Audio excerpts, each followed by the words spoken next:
Ok.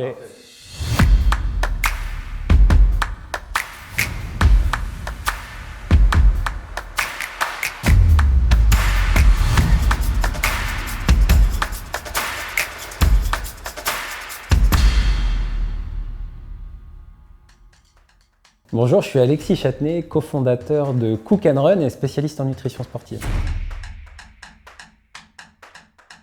Plus on est bio et plus on va avoir de densité nutritionnelle. Il y a plus de vitamines dans un fruit bio que dans un fruit pas bio.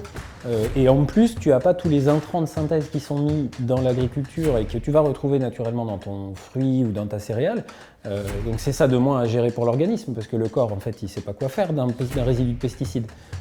Et le sportif n'a pas besoin de résidus de pesticides. Personne n'a besoin de ça dans son alimentation. Il n'y a pas d'incompatibilité là-dessus, ce serait une erreur de penser le contraire. Par contre, ça ne peut pas se faire n'importe comment. Parce qu'il y a des choses, malgré tout, quand on ne les met pas dans l'assiette, le corps en manque. Et quand on vise le haut niveau, il faut absolument manquer de rien. Mais dans l'histoire du sport, il y a énormément d'athlètes qui ont ramené des médailles en étant végétariens.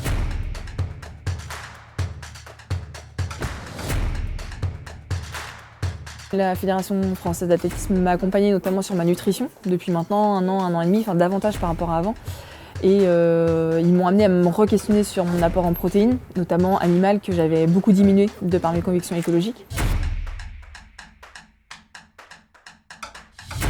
Je ne vais pas aller contre les conseils de la fédération si la fédération lui a conseillé de manger de la viande.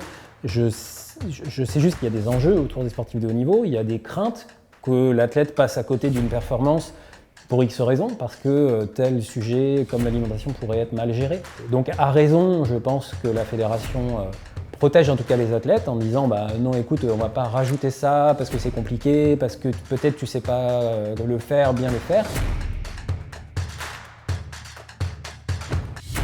Une protéine, c'est pas un truc magique qu'on trouve que dans la viande.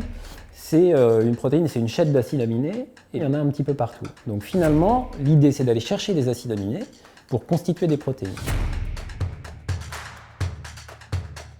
Tu vas aller te tourner vers des céréales complètes, des légumineuses que tu manges en fait jamais, des fruits et des légumes que tu n'achètes même plus dans ton magasin. La clé, c'est de sortir déjà de l'alimentation comme on la pense aujourd'hui. On imagine qu'un athlète végétarien va manger comme un omnivore qui mange mal, en plus en enlevant la viande. Mais déjà, il faudrait que personne mange comme ça. En fait, on a besoin de plein de choses dans l'assiette. Et la clé, c'est la densité nutritionnelle et c'est la variété de ce que tu vas mettre dans ton assiette.